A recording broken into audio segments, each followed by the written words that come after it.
Hello, my name is Curtis and I am the youth director at Sioux Falls First United Methodist Church. Welcome to Sunday School. Hello, this is future Curtis coming to you from the past because this is a recording. I actually forgot to record the Bible verses for this lesson. So, without further ado, let's read Matthew chapter 6, verses 1 through 6. Be careful that you don't practice your religion in front of people to draw their attention. If you do, you will have no reward for your Father who is in heaven. Whenever you give to the poor, don't blow your trumpet as the hypocrites do in the synagogues and in the streets, so that they may get praise from people. I assure you, that's the only reward they'll get. But when you give to the poor, don't let your left hand know what your right hand is doing, so that you may give to the poor in secret. Your Father, who sees what you do in secret, will reward you. When you pray, don't be like the hypocrites.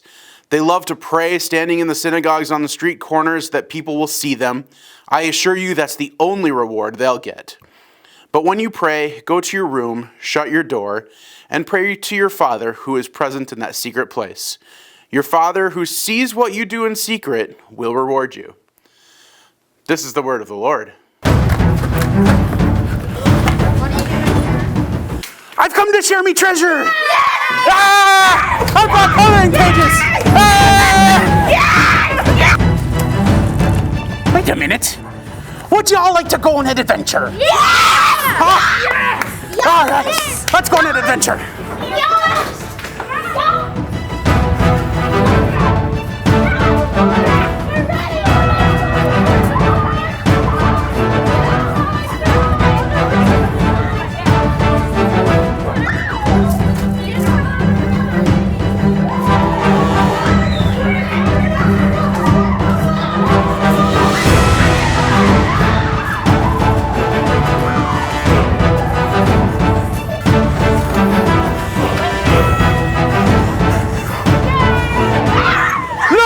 Me ship!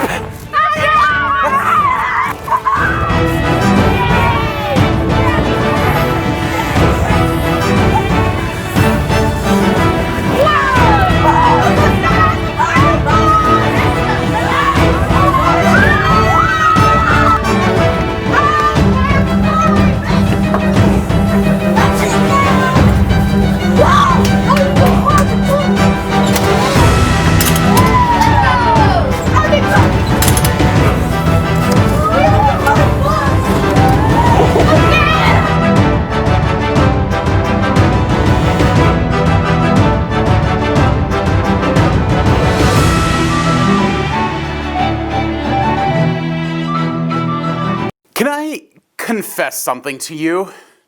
I watch a lot of YouTube, like a lot of YouTube. In fact, as I was writing all of this for Sunday school, I was actually using YouTube as some background music to keep me focused. But that's not all I watch YouTube for. I love to watch things about cars and video games and comic book theories and so much more. One of the biggest things I've been really into lately on YouTube is things that make me think a little bit outside of the box and help me to learn things that I wouldn't normally hear as a youth director. Never stop learning, kids. Never stop. Anywho, I was watching a video on this channel called Vlog Brothers, and it's a channel that's run by these two brothers named John and Hank Green. Maybe you've heard of them. And they vlog.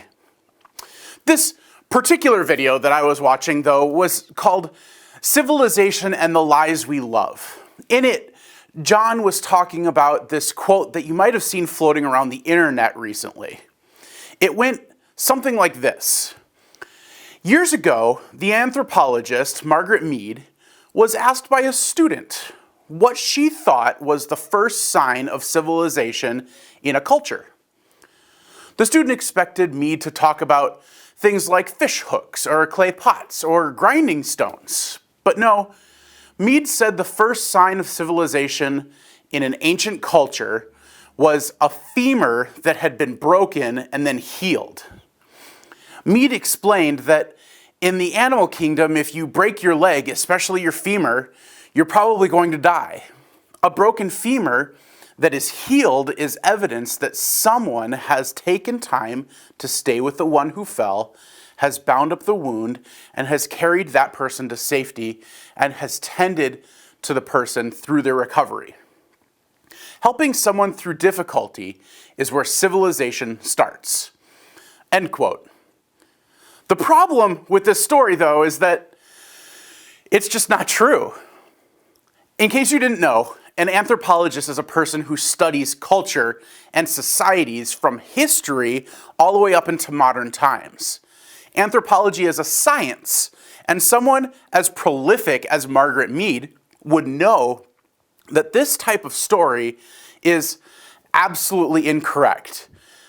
But it's easy to understand why a story like this would be making the rounds in our world and would be gaining so much traction. We have a role to play to keep each other safe during this pandemic. And we all have a responsibility to those who might get more sick than others.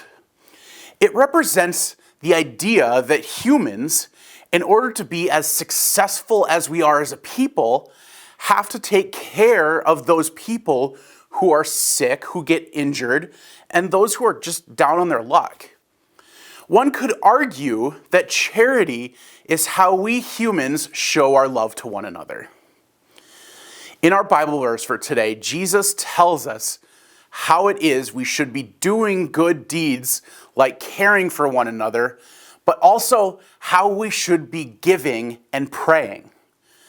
See, when we do these things, Jesus is very specific about how we need to be praying and giving and doing good. Because if we do these things for anyone other than God, then we almost shouldn't be doing them at all. Remember the last couple of weeks where we talked about turning away from things and turning our eyes towards God, or when we talked about sharing our attention between two masters? We talked about these things because turning our eyes to God and giving all of our attention to God leads us also to only be seeking the approval of God. Being showy about our good deeds, our donations, and our prayer is a hypocritical thing to do. When we are showy about these things, we put on this mask of piety and hope for the applause of people as we step on the stage and try to convince people that we live holy lives. But when we seek God with our good deeds, with our donations, and with our prayers, we don't need to put on a mask. We are only looking for the approval of our God who already sees behind any mask we might be putting up. When we do these things without seeking the approval of others, our reward is so much more than we can expect to receive from other humans. In fact, Jesus even says to keep your left hand from knowing what your right hand is doing. To put it another way, a Baptist preacher named Charles Spurgeon once said that we should keep the good deeds that we do so secret that even you yourself are hardly aware that you are doing anything at all that is praiseworthy. When we have God present in what we do, we have enough of an audience. In other words, when someone thanks us for doing the works that we do, instead of taking credit for the works ourselves, we give the glory over to God at work in our lives. We don't do things until God loves us. God already loves us, and knowing that should be motivation enough for us to want to do things for God and God only.